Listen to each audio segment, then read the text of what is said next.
家好，詩畫人生又嚟啦，我係你嘅主持東東師傅，你好啊。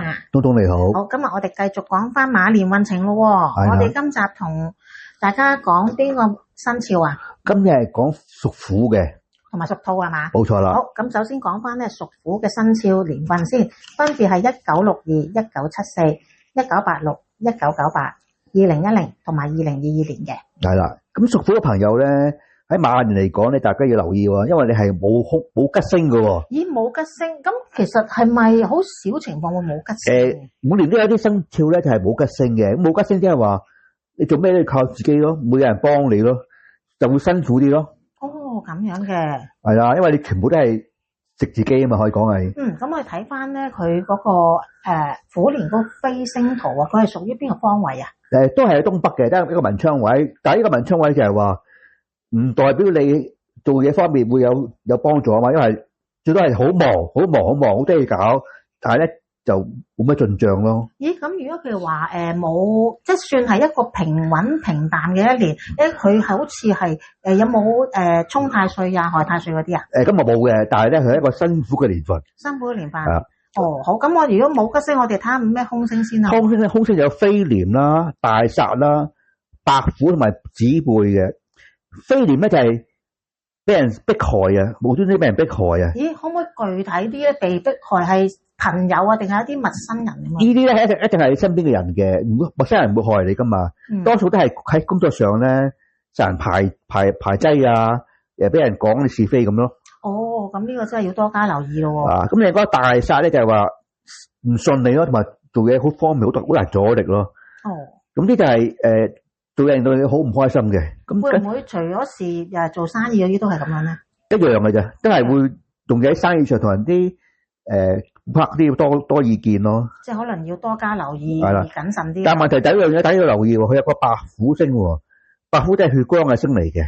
血光星即係話代表容易受傷啊，即係話用力氣嗰陣時咧，會容易戒親手腳啊，揸車嗰時咧會有意外受傷咁，所以會見血啊，咁大家要留意嘅真係。會唔會運動啊？做運動會㗎，總之喺咩情況之下都會令你受傷或者流血咯。好啦，另外一個子背啦，呢個係咪督背脊嘅意思？冇錯啦，子背即係督背脊，咁即係會有人喺後邊講你是非啊。咁你屬虎嘅朋友咧喺馬年嚟講咧，你都預咗俾人督背脊噶啦，講是非噶啦。咁即係要你唔搞人，人哋會搞你咁嘅意思。冇錯啦，咁所以咧就係話盡量唔好理閒事啦，啲唔關自己事嘅嘢就唔好理啦。仲有一樣嘢就係可以佩戴啲玉器同埋太歲符啦，玉器早就開咗光嘅玉器啦，可以阻擋好多無謂嘅意外嘅。明白。好啦，咁我哋睇翻虎年嘅健康運。健康運咧，呢個咧就係都係一個腸胃病嘅有問題嘅地方啫，就其他問題冇嘅。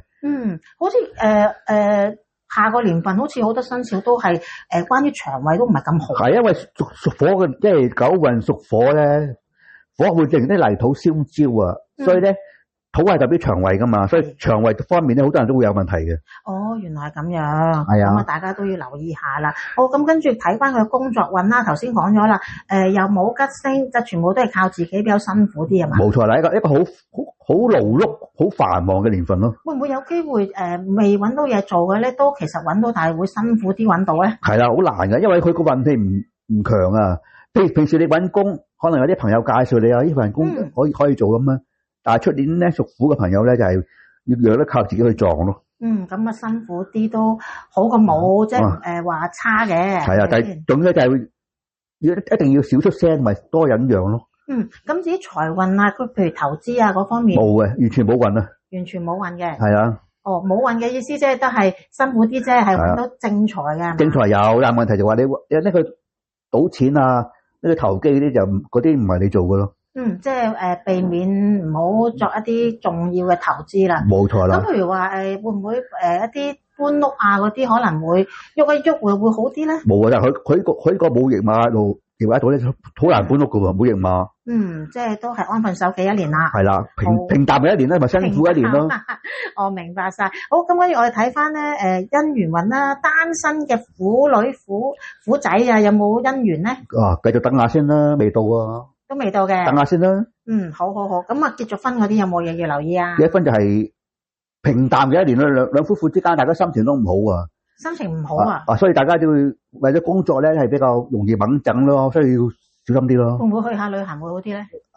當然啦，但係呢個要錢啊嘛，咁錢咧佢未必屬虎嘅朋友未必可以支付得到咯。佢今年會唔會即係都係守住個財會好啲？係啦，樣都係謹慎，唔好投機，唔好投資就 OK 嘅。咁啊，其實都唔係太差嘅啫。係啦。咁啊，最緊要自己可能守到個財，或者係避免一啲重大投資咁咯。屬於一個穩陣嘅一年啦。穩陣一年同埋好勞碌，好悶嘅一年咯，可以咁講係。辛苦少少。係啦。又悶少少。係啦。我明白。好啊，咁啊講完虎年咯，我哋講下兔仔先。嗱，咁兔仔咧，佢個出生年份咧係1963、1975、1987、1999、2011同埋2023年嘅。嗱，咁屬兔朋友咧，出年吉星有幾粒靚嘅星喎？有八座啦、福星啦、天喜同埋天德喎，呢全部都係好嘅星啦。哇，有4粒咁多啊！係啊，咁八座咧就比較文章出色啦，即係話你寫嘅嘢，如果你做文職嘅咧更加好啦，有地位獲得提升喎，即係譬如你作文咁樣，先生話哇覺得好好啊，貼堂啊嗰啲咯。會唔會而家都係有啲係媒體啊，或者係啦？如果你做自媒體嗰啲更加表現好啦。咁都係好順利嘅。係啦。好，咁我哋首先睇翻嗰個飛星圖啦。咁佢兔仔佢喺咩方位啊？東面。東面啊，屬於咩位咧？呢個係一個即係我哋講個八，即係出流年嚟講係八仔位咯。八仔位。係啦。咁但係咧問題我就講咗佢個吉星有個八座啊嘛。係啊。咁八座咧，其實喺事業同埋名望上面都會有提升嘅。咁你有個福星。福星係代表鴻運當頭咯。係咪包括好多嘢咧？福星係啊，包括做嘢啊、姻緣啊、情感都 OK 嘅。屋企都 OK 喎。OK 嘅。天喜同天德咧就係表示喜慶嘅事啦，即係如果你未結婚嘅，出年有機會拉埋天窗啦。同埋咧就算結咗婚都好啦，屋企會家庭和睦咯。會唔會有喜啊？會啊，會有機會有仔或者女噶啦。十分好喎。係啊。一粒係天德啦，天德係乜嘢咧？天德嘅佢係一個貴人星嚟嘅，即係上天會照顧你咯。所以你到時你唔使驚，但係當然啦，太冒險嘅嘢大家要留意啦。會唔會有啲係屬於逢凶化吉啊？冇錯啦，可以咁講。個天會即係會關照你啊。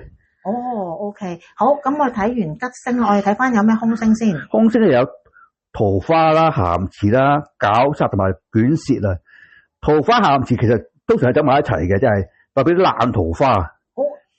即係如果你結咗婚嘅咧，你就會容易有第三者勾搭咗你啦。你都會心動動咁樣啦。但係如果你未結婚嘅咧，識到嘅對象咧未必係好人嚟嘅。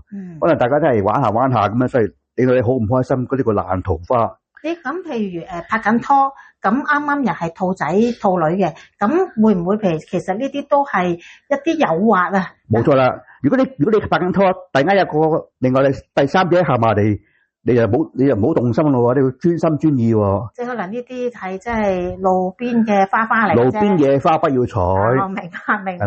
咁啊，大家都要留意翻咯喎。係啦，咁另外一個空星叫絞煞，咩叫絞煞咧？就係俾啲嘢翹住條頸啊！即係是非咯喎。唔係，呢個係講一個容易俾嘢整到條頸受傷嘅啫。受傷。所以咧，大家就尤其是行嗰啲樹林嘅地方，你要留意啦。驚啲俾啲樹啊、樹藤嗰啲咧，會令到條頸受傷咯。會唔會算係嚴重噶呢個？定係即係比較輕強啲嘅？呢個都係會令佢受傷噶，所以大家要留意啊。好，跟住有個卷舌啦，呢個師傅我知啦，即係都係是非星。卷舌即係口舌啫。係咪屬於啲有冇官非嘅意思啊？唔係，呢個係朋友同朋友之間嘅是非嗌交。鬧交。爭執咁解咯。即係可能少講嘢。係啦，因為而家咧九嘅時間咧，啲人因為會好少嘅事咧，大家會大打出手噶嘛。真係會㗎！而家係啊，而家最近都好多事，因為少少問題就出刀噶嘛會。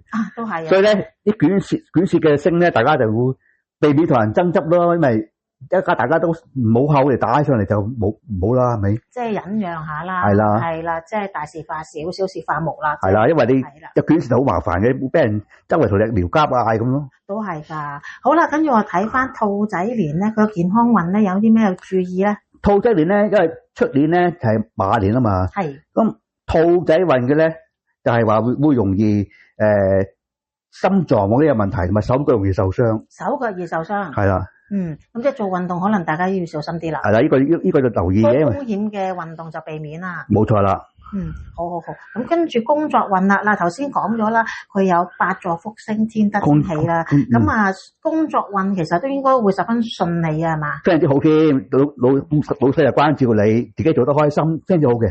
做生意會唔會都賺大錢啊？賺大錢就難啲嘅，不過會有錢賺咯。會有錢賺。係咯。工作亦會可能有啲升職機會。係啦，冇錯啦。都十分之好啊！咁大家咧可能要好好把握啦。係啦，屬兔嘅朋友出年就即係一個發揮嘅年份咯，但係唔係佢大額投資，呢個係一個好嘅年份解啫。明白。好啦，咁啊工作運跟住又講財運咯喎，會唔會今年都儲到錢啊，或者揾到錢咧？嗱，佢呢兔仔咧就喺東方，即係我哋個八仔啦。咁而家係九運喎，八仔咧就係一個退氣嘅個財星嚟嘅。係。咁除咗工作之外咧，橫財方面係會有少少進賬，但係唔會好多。少進賬。即係買下六合彩都得嘅。係啦，20蚊、40蚊啦，或者嗰啲都有機會中到嘅。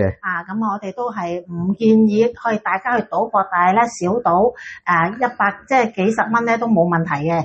啲小意思玩下咧又 OK 嘅，但係你話即係你好大筆數去賭就唔係好啦。係啦，咁啊大家要留意翻啦。好啦，咁講翻兔仔嘅姻緣啦，頭先講咗少少啊。係啦，冇錯啦。咁但係我就開頭都有講過，就話子午卯酉咧就代表桃花啊嘛。係。咁佢咧，如果你係男性嘅兔咧，出年又容易撞到啲靚女噶喎。真係。係啊。仲係要靚女添嘛？係啊，你會撞到靚女噶。咁如果係女性嘅兔咧，就容易識到一啲有錢嘅男友咯。